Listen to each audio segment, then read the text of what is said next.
하나님께서 우리에게 주실 말씀은 요한복음 16장 1절에서 15절까지 말씀입니다. 그리고 마지막 절은 함께 읽겠습니다. 내가 이것을 너희에게 이름은 너희로 실족하지 않게 하려 함이니 사람들이 너희를 출교할 뿐 아니라 때가 이르면 물은 너희를 죽이는 자가 생각하기를 이것이 하나님을 섬기는 일이라 하리라.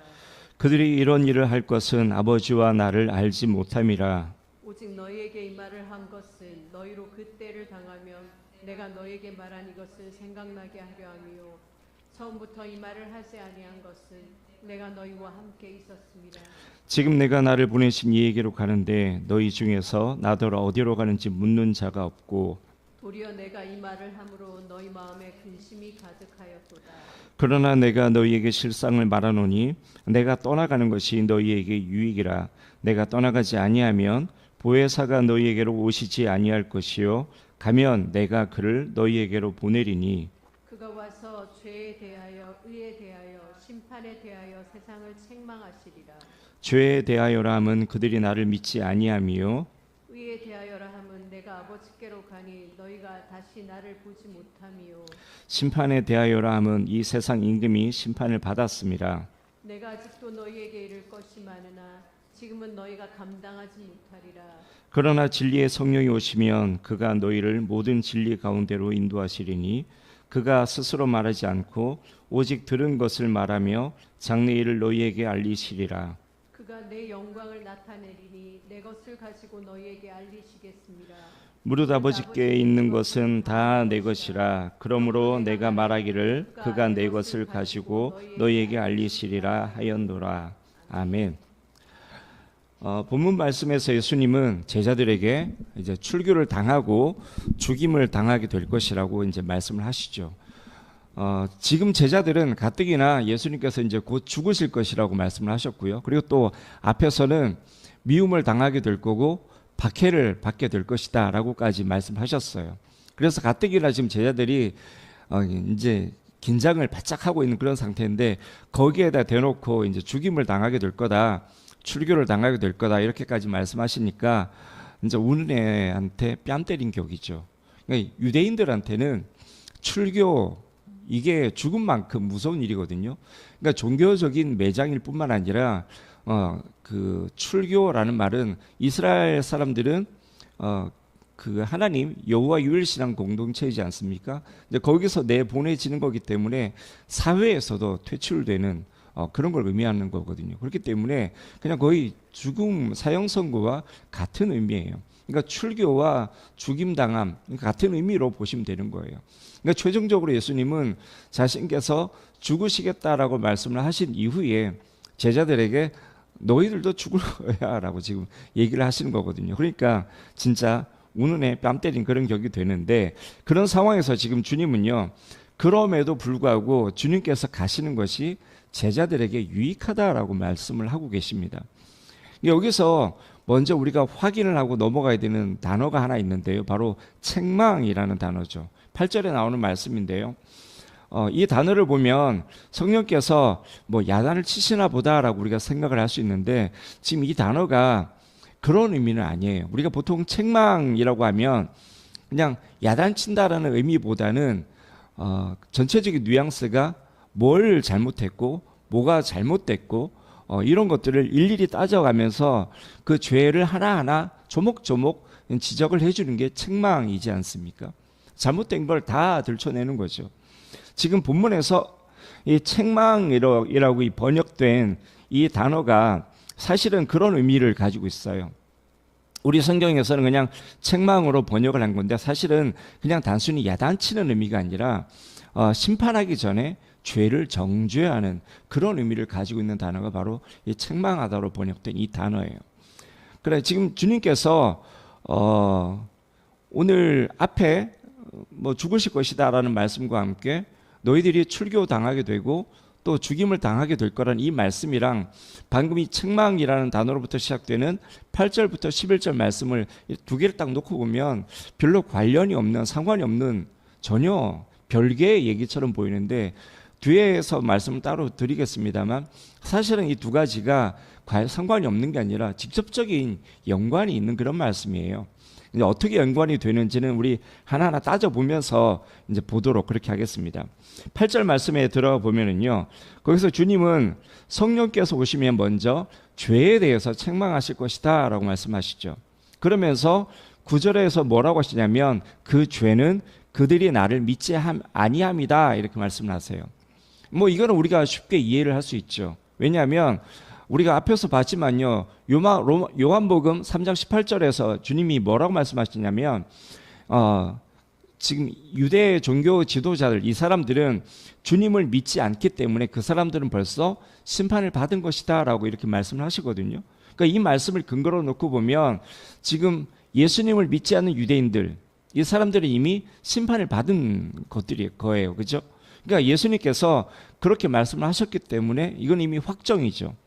근데 그가 다가 아니다라고 지금 말씀을 하고 계신 거예요. 우리는 주님의 부활로 그들의 심판이 확정되었다라는 것을 다시 한번 확인할 수 있죠. 예수님께서 그들은 나를 믿지 않기 때문에 심판 받을 거야, 이미 심판을 받았어 라고 말씀하시는데, 그 말씀을 근거로 해서 뿐만이 아니라 예수님께서 부활하신 이 사건을 통해서 또한 그들이 한 번 더 그들의 심판이 확정되었다는 것을 알 수 있죠. 그 사람들이 저지른 짓이 어떤 짓인지가 주님의 부활로 그냥 만천하에 공개가 되어버린 거예요. 당시 유대인들이 예수님에 대해서 가지고 있었던 생각이 뭐냐면요, 예수님은 저주를 받아서 하나님께 심판을 받아 죽었다라는 거예요. 신명기 21장 23절을 보면 그 모세가 이렇게 얘기를 하거든요. 나무에 달린 자는 하나님께 저주를 받은 자다라고 이렇게 기록을 하고 있거든요. 이 말씀을 근거로 해서 유대인들이 다 그렇게 생각을 해요. 그래서 십자가 처형이 물론 잔인한 처형이긴 하지만 그걸 떠나서 이스라엘의 전통적인 그 사고 방식 속에서 볼 때는 저주받은 죽음이기 때문에 이스라엘 백성들이 가장 혐오하는 죽음이 바로 십자가에 매달려 죽는, 나무에 매달려 죽는 이거거든요. 예수님이 그렇게 죽으셨기 때문에 이스라엘 사람들이 전체적으로 가지고 있는 그 예수님을 믿는 자들 빼고 나머지 뭐 예수님을 십자가에 못 박으라고 외치었던 사람들부터 시작해서 그냥 대충 예수님을 알긴 알지만 믿지 않았던 사람들까지 한 모든 사람들이 예수님이 십자가에 달려 돌아가셨기 때문에 저 예수는 뭐 자기가 하나님이라고 하고 뭐 하나님의 아들이라고 하고 메시아라고까지 했지만 저 사람은 하나님께 저주를 받아 죽은 자야. 그렇기 때문에 저 사람은 하나님도 아니고 메시아도 아니고 뭐 등등등 다 아니야. 그냥 거짓말장이야 라고 생각을 했어요. 그렇기 때문에 이 말이 뭘 의미하냐면은 자기들이 예수를 죽인 이 일이 정당한 일이고 자기들이 한 행위는 의로운 행위다라는 거였죠. 그런데 예수님의 부활하심으로 상황이 완전히 반전되어 버렸죠. 그들이 틀렸다라는 것이 증명되어 버린 거예요. 예수님은 살아생전 말씀하셨던 그대로 사흘 만에 다시 살아나셨어요. 그 사건으로 인해서 예수님은 예수님의 말씀대로 구약에서 예언하고 있는 메시아시다라는 게 증명이 되었고요. 또 예수님께서 말씀하신 그대로 예수님이 하나님의 아들이시라는 게 증명이 되었어요. 이 말은 반대로 그들이 하나님이 보내신 메시아를 죽였다라는 거고요. 또한 하나님의 아들을 죽였다라는 거죠. 그렇게 그들의 모든 말과 행위들이 죄로 확정이 되었어요. 그들의 심판도 확정이 된 거죠. 그러니까 이거는 어느 누가 보더라도 부인하지 못할 사실인 거죠. 자기들이 아무리 손바닥으로 하늘을 가리려고 한다고 해도 이거는 가려줄 수가 없는 명백한 죄인 거예요. 심지어는 스스로의 양심마저도 죄인이라고 증명하는 그런 죄인이 되어버린 거죠. 이렇게 주님의 부활하심과 승천은요, 주님이 죄가 없으시고 그들이 죄인이다라는 이 사실을 증명하는 사건입니다. 그렇기 때문에 뭐 이걸로 다 끝난 것이지 않습니까? 이미 그 사람들의 심판이 예수님의 말씀으로 확정되었고 또 이 사람 예수님의 부활로 그들이 죄인이다라는 게 확정되었어요. 이 사람들에게 남은 거는 이제 심판밖에 없어요. 모든 게 끝난 거죠. 그런데 이런 상황에서 무슨 또 책망을 하시나라는 생각이 들 수가 있어요. 지금 주님께서 말씀하시는 거는요, 지금 그 사람들이 심판받을 게 확정됐기 때문에 책망을 하시겠다라는 그 말씀이 아니고, 우리가 주목해서 봐야 되는 게 뭐냐면 그 성령께서 오시면이다라는 이 단어, 여기에 주목을 해야 돼요. 지금 예수님은 성령께서 오신 이후에 있을 일들에 대해서 말씀을 하고 계신 거예요. 물론 예수님을 십자가에 못 박아 죽인 그 사람들도 그 오순절 성령 사건 때까지는 다들 살아 있어요. 살아 있긴 합니다. 그렇기 때문에 성령께서 책망하실 사람들 중에는 그 사람들도 포함되어 있긴 해요. 그들이 분명히 죄인이기 때문에 그런 거죠. 하지만 예수님께서 굳이 성령께서 오시면이다라는 이 단어를 붙이신 이유는 그들뿐만이 아니다라는 거예요. 누가요? 책망할 사람들이. 책망할 사람들이 예수님을 십자가에 죽인 사람들, 그 사람들뿐만이 아니라 그 이후에 있을 예수를 거절하는, 복음을 부인하는 사람들도 다 포함된다라는 말씀이에요. 그런데 여기에서요, 성령께서 어떤 방법으로, 그러니까 책망을 하신다라고 말씀하시는데 도대체 어떤 방법으로 책망을 하시겠다는 건지, 이게 이제 궁금해지죠. 무엇을 통해서 그들이 멸망할 수밖에 없는 죄인인 것을 깨닫게 하고 예수밖에는 구원이 없다라는 것을 믿게 만들고, 예수 믿지 않으면 영원한 형벌에 처해질 수밖에 없다는 것을 알게 할 건지, 이게 궁금한 거죠. 그런데요, 성경 전체에서 여기에 대해서 우리에게 말씀하고 있는 방법은 딱 두 개밖에 없어요. 하나는 복음이고요, 또 하나는 성도의 삶이에요. 우리가 전하는 복음을 통해서 성령께서 그들을 책망하시는 거죠. 우리의 삶을 통해서 또한 그들을 책망하시는 거예요. 복음 안에 구원받지 못한 자들의 영적 현실이 있고, 또한 그들의 미래가 있지 않습니까? 우리가 우스갯말로 소리로 복음을 딱 압축하면 두 문구로 압축이 되잖아요. 예수 천당, 불신 지옥. 이게 복음의 핵심이지 않습니까? 네, 이 복음 안에 그들의 영적 현실이 있고 미래가 있는 거예요. 그리고 복음 안에 예수 그리스도의 구주 되심이 있죠. 그리고 그 안에 죄사함과 칭의와 성화와 영생과 또 장차 우리가 받게 될 그 유업뿐만 아니라 이 땅에서 누리게 될 그 영광과 면류관, 복락과 영광까지 다 포함되어 있지 않습니까? 그래서 성령께서 이 복음 안에 들어있는 이 모든 것들을 통해서 그들을 책망하시겠다라는 거예요. 당신들이 하나님을 떠나 있는 것은 죄다, 이거죠. 당신들이 아무리 선하게 산다라고 해도 그것이 결코 당신들을 구원할 수가 없다.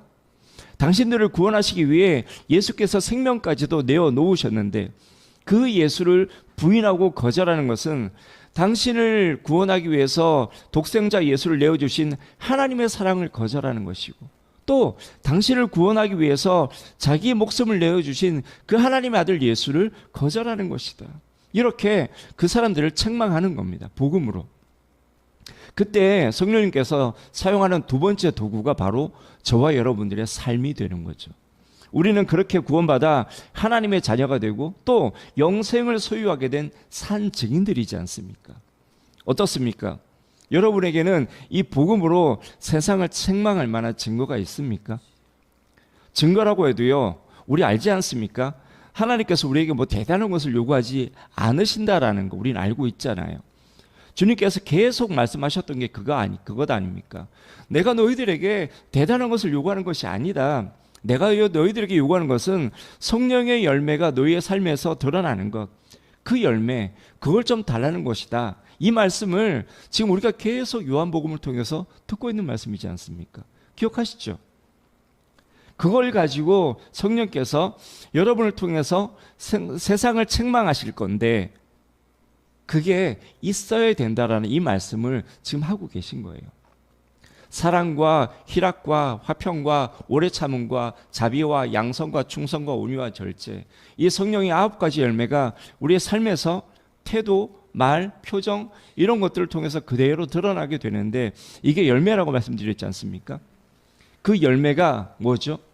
죄를 이긴 열매, 세상 유혹을 이긴 열매, 육체의 정욕을 이긴 열매, 마귀와 더불어 피 흘리기까지 싸워 이긴 열매, 믿음으로 신앙의 절개를 지킨 열매, 지체를 사랑하고 교회를 사랑하고 그리고 하나님의 백성들 영혼들을 사랑한 그 열매, 이 열매가 있어야 된다라는 말씀을 하고 계신 거예요. 성령께서 죄에 대해서 책망을 하실 때 이런 열매들을 가지고 믿지 않는 자들을 책망하시겠다라는 거예요. 세상을 책망하고자 하시는데 우리에게 그런 열매들이 없다라면 성령님은 도대체 뭘 가지고 세상을 책망하시겠습니까? 못하시잖아요. 그래서 주님께서 이 성령께서 세상을 책망하시는 이 부분을 우리에게 말씀을 하고 계시는 거예요.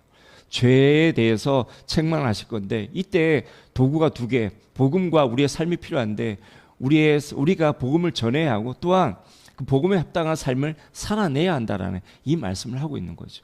그리고 두 번째로 성령님이 오시면 의에 대해서 책망하신다고 말씀하시는데요. 이 말씀도 마찬가지예요. 10절에 보시면 그 의는 내가 아버지께로 가니 너희가 다시 나를 보지 못함이라 이렇게 말씀하시죠. 앞에서 예수님의 부활은요, 예수님을 죽인 이 유대인들이 죄인임을 증명하는 사건이다라고 제가 말씀드렸죠. 근데 의에 대해서도 마찬가지예요. 주님의 부활과 승천하심, 이거는요 주님의 의로우시고 오히려 그 유대인들이 불의하다라는 것을 선언하는 그런 사건입니다. 그것은 의에 대해서 이미 책망하신 거예요. 하지만 주님은요 성령께서 오시면 이 의에 대해서 책망은 또다시 하실 것이라고 말씀을 하십니다. 이 말은 바꿔서 말하면 불의에 대해서 정죄하시겠다라는 거예요. 이때도 누구를 통해서 책망하실 것 같습니까? 역시 마찬가지겠죠. 복음과 우리의 삶을 통해서예요. 여러분, 분명히 성령께서 역사하셔서 책망하시는 겁니다. 하지만 성령님은요 반드시 저와 여러분을 통해서 일하신다는 거, 이거 기억하셨으면 좋겠습니다. 우리가 복음을 정확하게 전할 때 그 복음을 통해서 성령께서 역사하시는 거고요. 또 우리가 우리의 삶에 합당한 열매를 맺어 드릴 때 그 열매를 통해서 성령께서 역사하신다라고 오늘 말씀은 분명하게 우리에게 말씀하고 있습니다.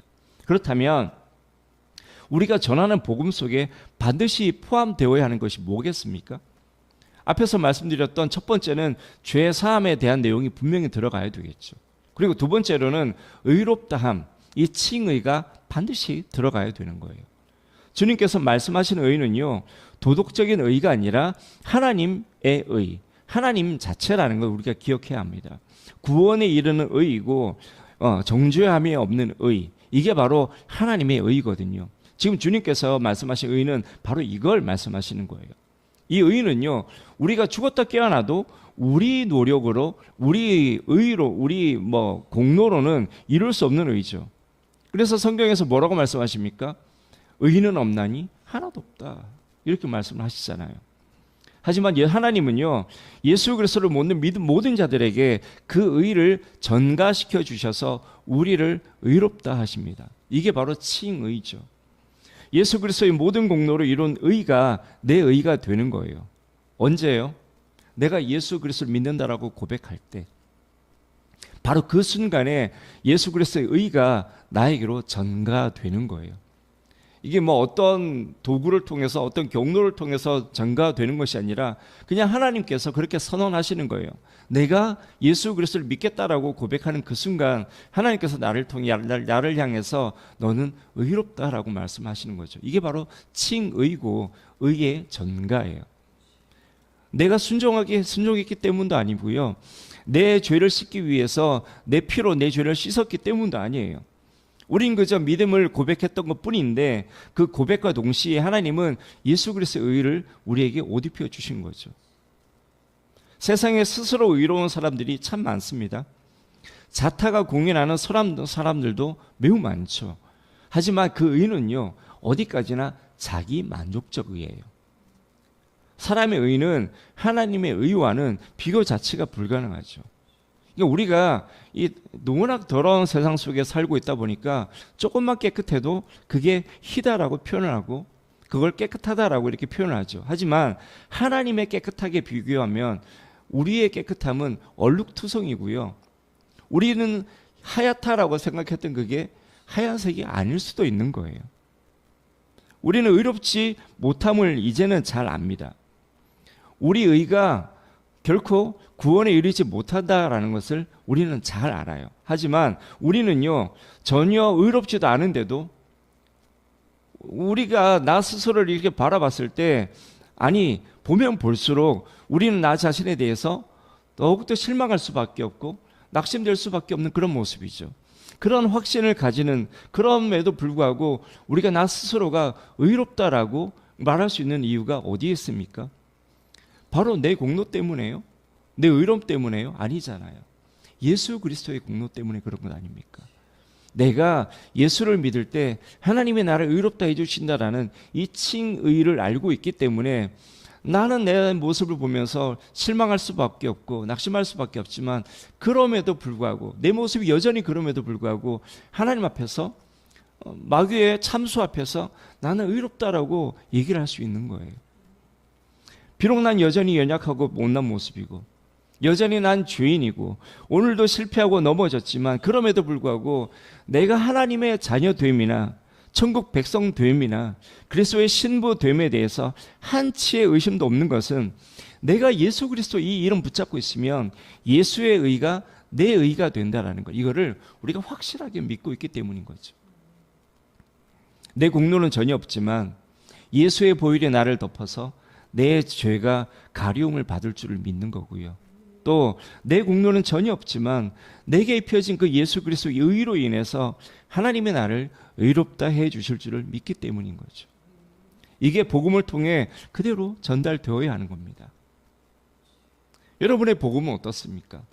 여러분들이 주변에 있는 분들에게 예수 믿으라고 복음을 전하실 때가 있는데요, 물론 우리가 복음을 전하다 보면 때로 때에 따라서는 뭐 요즘에 제가 전도하는 것처럼 그냥 인사만 하고 넘어갈 수도 있는 거고, 그냥 농담처럼 예수 믿으라고 한마디 툭 던질 수도 있는 거지만, 우리가 진짜 백이 참 복음을 전할 때는 그 안에 이런 예수 그리스도의 의가 반드시 들어가 있어야 되는 거예요. 그때 성령께서 이 복음을 통해 역사하시고 또 의에 대해서 책망을 하시는 것입니다. 스스로는 의롭다라고 생각하고 스스로 선하다라고 생각하고 스스로 지옥 갈 죄가 없다라고 생각하고 나는 죄인이 아니다라고 생각하는 그 사람에게, 아니, 당신은 죄인입니다라고 분명하게 성령께서 의를 가지고 책망하실 수 있는 거예요. 우리가 정확한 복음을 전할 때 당신의 의는 얼룩투성이의 의이고 더럽혀진 의이고, 당신은 의라고 생각하지만 그것은 의가 아닐 수도 있다라는 것을 분명히 깨닫게 하시는 것입니다. 그때 성령께서 사용하시는 또 하나의 도구가 바로 저와 여러분의 의의 열매입니다. 성경에서 이 의의 열매를 뭐라고 하시는지 굉장히 여러 곳에 있는데요, 제가 한 3가지 말씀만 읽어 드릴게요. 이 속에서 한번 여러분들이 공통점을 한번 찾아봐 주십시오. 공통점 단어 하나예요. 너무 힌트를 많이 드리는데, 먼저 골로새서 1장 10절 말씀입니다. 주께 합당하게 행하여 범사에 기쁘시게 하고 모든 선한 일에 열매를 맺게 하시며 하나님을 아는 것에 자라게 하시고, 그 다음에 야고보서 3장 17에서 18절 말씀입니다.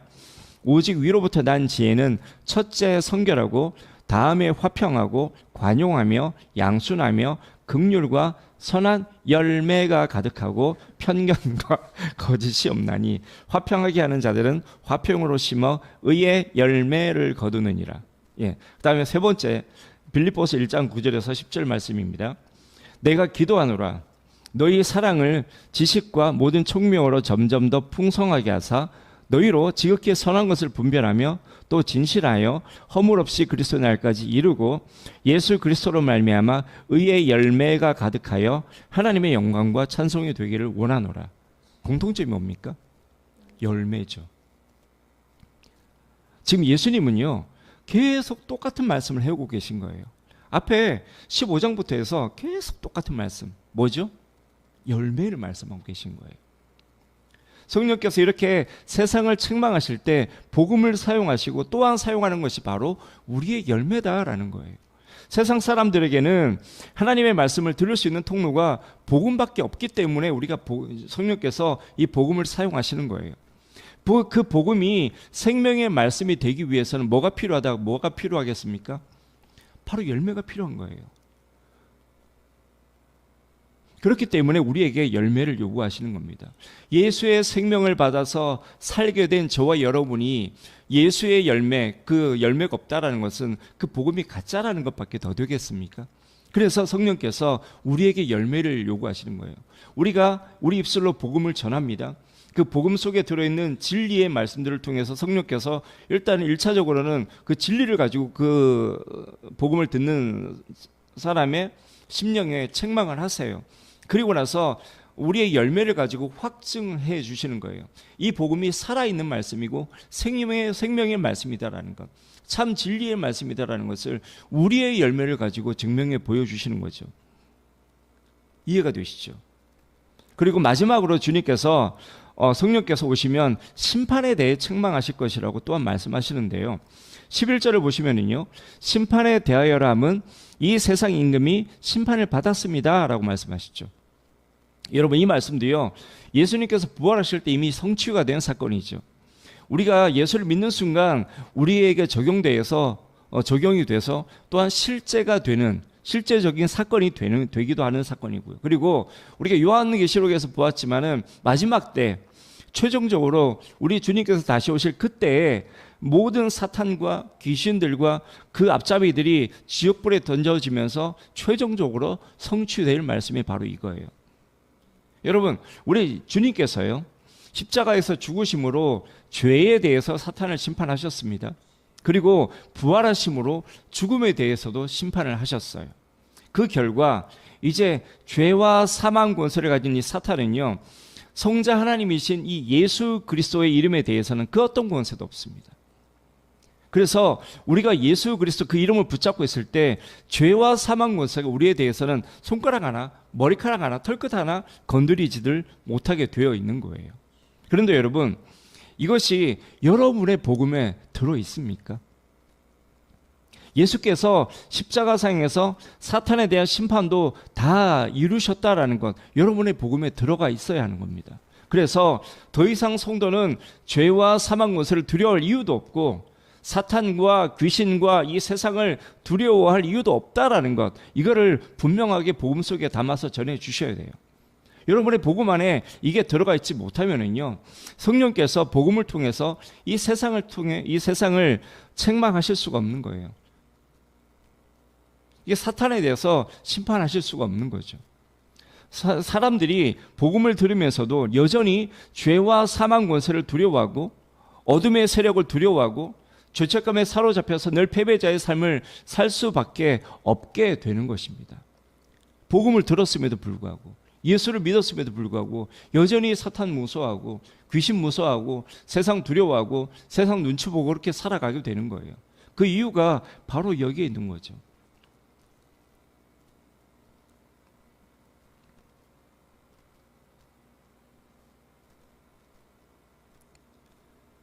여러분의 삶에도 이 복음이 그대로 적용이 되어야 합니다. 이게 혹시 예수의 승리가 여러분과 아무런 상관이 없지는 않습니까?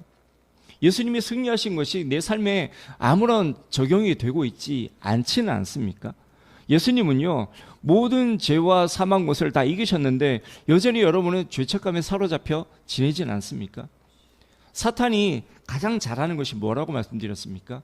참소하는 거거든요. 끊임없이 너는 죄인이야. 그 죄는 하나님이 용서하지 않으셨어.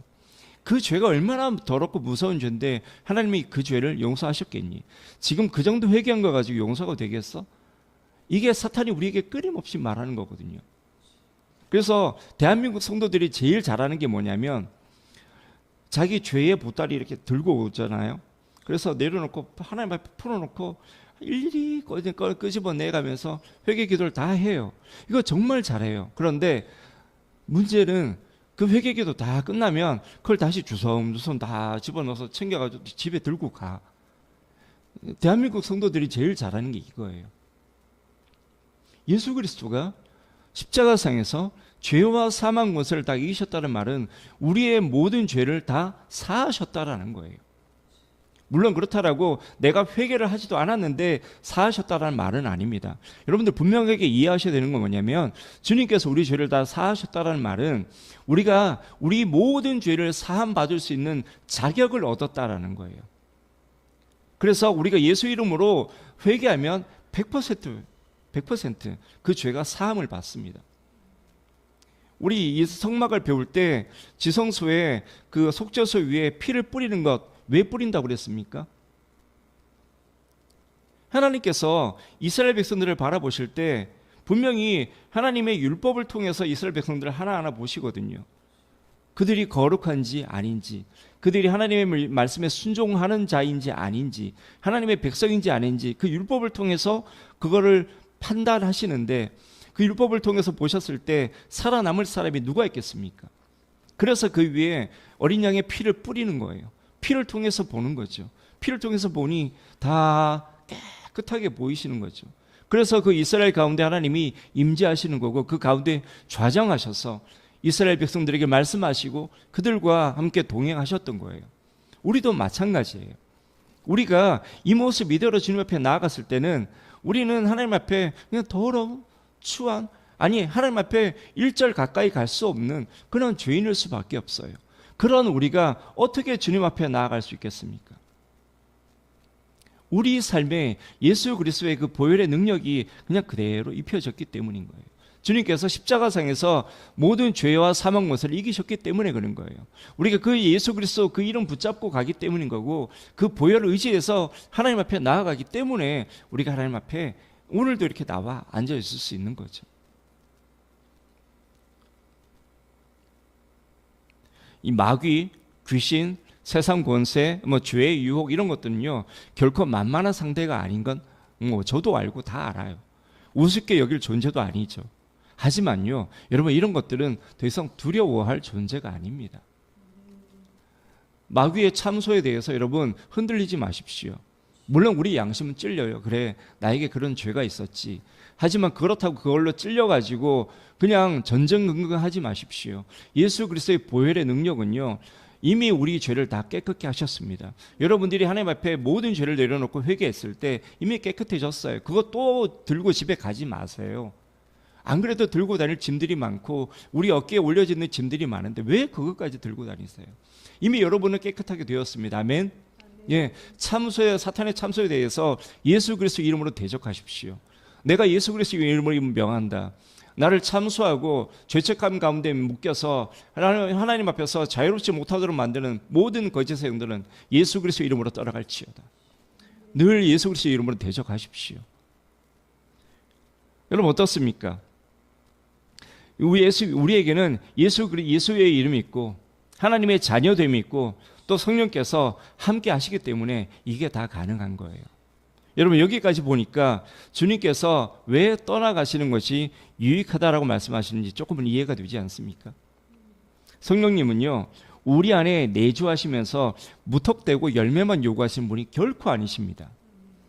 열매를 맺도록 도우시는 분이 바로 성령님이세요. 우리가 하나님께 올려드려야 될 그 열매의 씨앗이 바로 성령의 9가지 열매 아닙니까? 이거는 보통 여러분 좀 외워놓으셔도 좋을 것 같아요. 사랑과 희락과 화평과 오래 참음과 온유와 양성과 자비와 충성과 절제, 이 9가지, 이걸 우리 안에 심으시고 뿌리 내리게 하시고 그게 우리 삶에서 열매 맺도록 하시는 분이 바로 성령님이세요. 그리고 성령께서 우리 안에 구령의 열정을 주시고요, 영혼을 향한 아버지의 마음을 주시고요, 사명 감당할 마음을 주셔서 복음을 전하게 하시는 겁니다. 그렇게 해서 우리 삶에 복음이 있게 하시고 또한 열매가 있게 하시는 거예요. 그렇게 성령께서 이 2가지를 가지고 이제 하나님의 사역을 감당하시는 겁니다. 세상을 책망하시는 거예요. 세상이 가지고 있는 죄들, 우리 주변에 있는 영혼들이 가지고 있는 죄들, 그 죄들에 대해서 책망을 하시고 정죄하시고 그들이 주께로 돌아오지 않으면 안 된다라고 분명하게 말씀을 하시는 거죠. 오늘 말씀을 보시면은요, 제가 처음에 그런 말씀 드렸죠. 앞에 말씀과 뒤에 말씀이 좀 별개의 말씀은 같지 않지만 사실은 하나라고요. 예, 앞에서 주님께서 뭐라고 말씀하셨냐면 너희가 출교당하게 될 거고 죽임을 당하게 될 거야 라고 말씀하셨잖아요. 그 뒤에 이 말씀을 하시는 이유가 뭐냐면은 그 너희들을 죽이는 자, 너희들을 박해하는 자, 너희들을 미워하는 자, 그 자들을 성령께서 책망하실 것이다 라는 이 말씀이 바로 8절에서 11절 말씀인 거예요. 이해가 되시죠? 성령께서 제자들로 하여금 그들을 두려워하지 않게 하시고 실족하지 않게 하실 뿐만 아니라 담대하게 세상을 책망하고 믿음으로 이기게 하시겠다. 이 말씀이 바로 8절에서 11절 말씀, 의의 죄에 대하여, 의에 대하여, 심판에 대하여 말씀하고 계신 거예요. 왜 성령께서 오시는 것이, 주님이 가시고 성령께서 오시는 것이 유익한지 아시겠죠. 성령께서 우리를 통해서 그렇게 하도록 만드신다라는 겁니다. 그냥 하나님의 역사들만 이루는 게 아니에요. 우리가 성도로서 세상을 두려워하지 않고 세상을 이기도록, 그리고 세상을 이길 뿐만 아니라 세상을 살아가는 동안에 하나님께서 우리에게 맡기신 사명 감당하고 열매를 풍성하게 맺어 올려드리는 그런 삶을 살도록 하신다는 거죠. 누가요? 성령께서. 그렇기 때문에 주님께서 가시고 성령께서 오시는 게 우리에게 매우 유익한 일이 되는 겁니다. 여러분, 우리는요 성령을 받았습니다. 이제 그 성령님의 음성에 순종하기만 하면, 성령님의 음성에 순종하기만 하면 성령께서 우리를 통해서 죄에 대해서, 의에 대해서, 그리고 심판에 대해서 세상을 책망하실 거예요.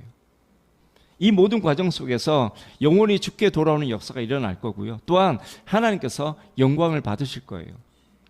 우리는요 세상에 대해서 승리하게 되고요, 세상을 담대하게 이기게 되는 거고요, 이 세상 속에서 하나님께서 맡기신 사명 감당하게 되는 거고요, 열매 맺어 올려드리게 되는 거고요. 그게 우리에게 상급과 영광과 멸류관이 된다라고 분명히 지난주인가요? 지지난주인가요? 말씀드렸잖아요. 상급 분명히 있습니다. 우리의 열매에 대해서 그 상급을 주신다라고 말씀하시잖아요. 이게 우리에게 또한 유익이 되는 거죠. 성령께서 우리가 전하는 이 복음과 우리의 열매를 통해서 역사하실 것이기 때문에 그래요. 이 성령님의 말씀에 순종해서 복음을 전하실 뿐만 아니라 이 열매도 풍성하게 맺어드리는 저와 여러분 되시기를 주님의 이름으로 축원합니다. 우리 말씀 기억하시면서 기도하십시다.